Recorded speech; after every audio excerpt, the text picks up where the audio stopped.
La arquitectura es la profesión más conocida a la hora de diseñar. Sin embargo, en la actualidad ocupa una posición algo ambigua dentro de una familia más grande y se ha estado restringiendo por la creación de nuevas profesiones. Algunas escuelas se han regresado a estilos históricos como las catedrales góticas, mientras que otras se forman en torno a la innovación e implementación de tecnologías. Se nos presenta un ejemplo de diseño reflexivo, en el que los estudiantes emprenden un proyecto de diseño de una escuela primaria bajo la supervisión de su profesor de diseño, quien en este caso revisa el trabajo de Petra. Ella le expone sus primeros dibujos y menciona que tiene un bloqueo, ya que tiene problemas a la hora de encajar el edificio a la pendiente.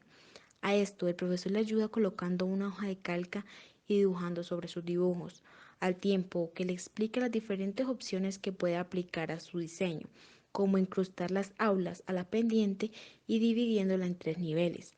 También le propone ablandar algunos espacios y apartarse de la forma geométrica regular para aprovechar la orientación norte-sur, como por ejemplo en el caso de la cafetería.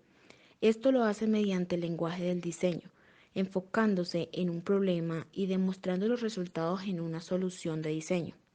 Así la reformulación y los rehechos respecto al problema conduce a una nueva apreciación de la situación.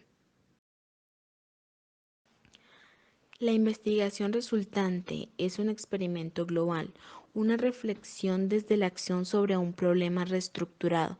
Sin embargo, el profesor reflexiona muy poco sobre su propia reflexión desde la acción, y sería fácil para un estudiante errar en la elección de la estructura fundamental de la investigación que está en la base de su virtuosa actuación.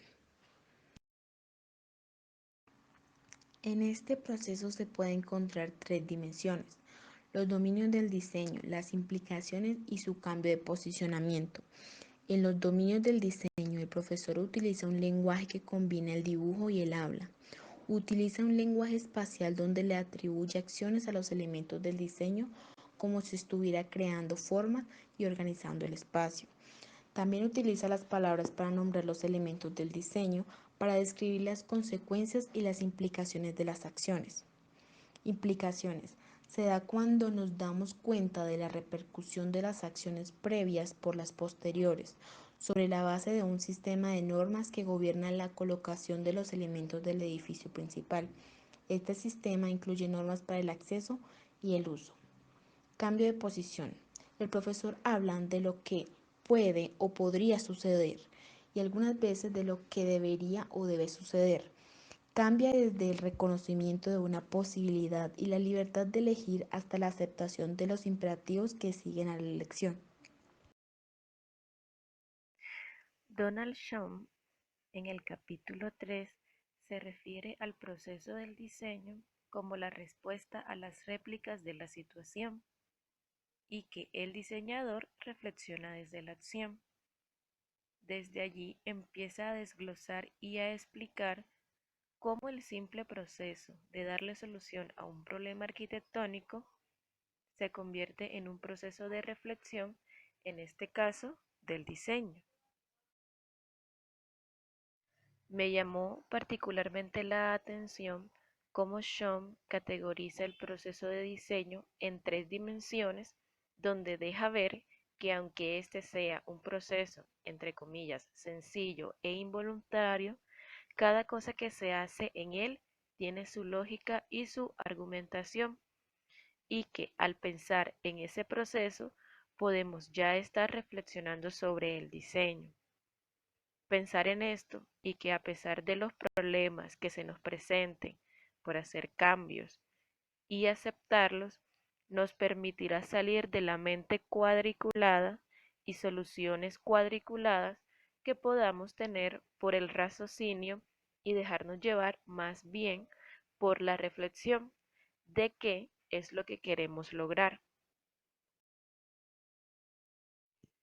Concuerdo con el escritor en que muchas veces en el que hacemos este proceso somos como Petra.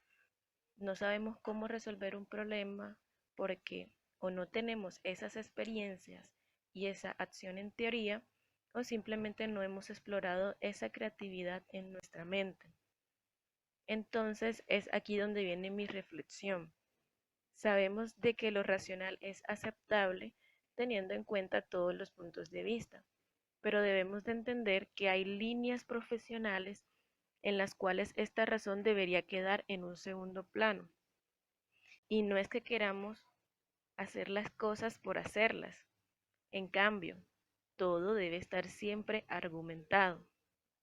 En el caso de la arquitectura, muchas veces por ser estudiantes en formación en los primeros años, nos encasillan y nos hacen ver de forma cuadriculada las soluciones arquitectónicas, que cuando nos enfrentamos más adelante a que podemos salir de eso, se nos hace difícil y llegamos a tener los problemas de Petra. Tampoco quiero desmeritar el raciocinio dentro del diseño, pero personalmente pienso que desde el comienzo de la formación se deben ver estos dos conceptos, la razón y la creatividad, para llegar a ser reflexivos y pensar de la manera correcta, sea que nos vayamos por la razón o por la creatividad. Para Quiz, el lenguaje del diseño es un lenguaje para hacer arquitectura. Describe los rasgos de un proceso que se da desde el momento de pensarlo. Se expresa un metalenguaje mediante el cual Quiz describe algunos rasgos del proceso que él está demostrando, que se basa desde la creación, construcción, imposición de la geometría. Expresa que la geometría básica debería obligar al diseñador, pero bajo una cierta moderación, dando a entender que no hay que limitarse y para ello sirve el lenguaje del diseño, utilizando la metáfora de ver el diseño como verbalización. Dicta que lo principal es que trabajes simultáneamente desde la unidad y desde la totalidad, y entonces vayas en ciclo, desarrollando el ejercicio de dibujar y dibujar hasta tener lo deseado, para después someter a prueba diferentes entramados.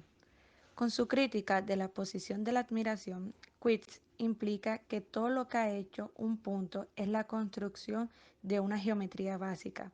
La imposición de esa geometría sobre la pendiente, la creación en la galería, constituye una totalidad internamente coherente, también conocido como el lenguaje del diseño. Lleva a cabo sus acciones en un lenguaje que combina el dibujo y el habla. En este lenguaje las palabras juegan diferentes papeles. Con las palabras describes a la vez lo que expresas gráficamente. El lenguaje del diseño puede ser agrupado en conjuntos de los cuales ha identificado 12. Programa o uso. Dicta las funciones del edificio o sus componentes. Emplazamiento. Los elementos característicos del terreno. Elementos del espacio. Dicta los elementos espaciales u ornamentales. La organización. Los tipos de espacios y sus relaciones entre sí. La forma, los componentes, la geometría, el sentido, la organización según estos. Estructura. Dicta la estructura, las tecnologías y los procesos a utilizar. Escala. Las magnitudes del edificio y elementos en relación de sus usos. Carácter del edificio. Dicta los tipos de edificio, modalidad como señal de estilo. Precedente. Hace referencia a los otros tipos de edificios, estilo o modalidades. Explicación. Dicta el contexto de interacción entre el diseñador y otro. Dice que deberías empezar con disciplina, aun cuando sea esta arbitraria. Para finalizar, esta reflexión muestra la diferencia del lenguaje según la academia. No es difícil ver cómo un proceso de diseño de esta forma podría estar en la base de diferencias de lenguaje y estilos asociados con las varias escuelas de arquitectura. Quits nos enseña a distinguir los significados dependiendo del contexto y permitiéndonos la opción de utilizar esta referencia como una ayuda hacia la visión de los dominios del diseño, partiendo del lenguaje y su diferenciación.